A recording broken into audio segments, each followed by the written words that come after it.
آنکار اول اگه پامون روی رنگ سبز بذاریم باختیم. هدفمونم پیدا کردن امرالد خوشگله. بزن بریم.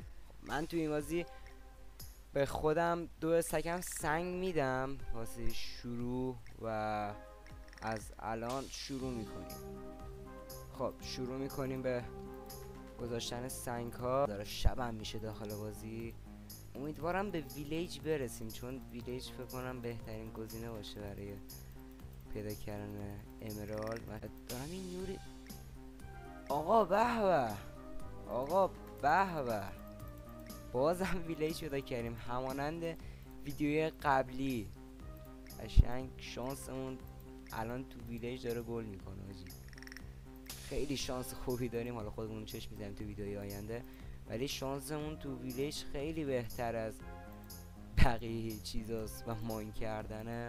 ببینیم اولیو چست این ور نیست. ببینیم بازش کنیم.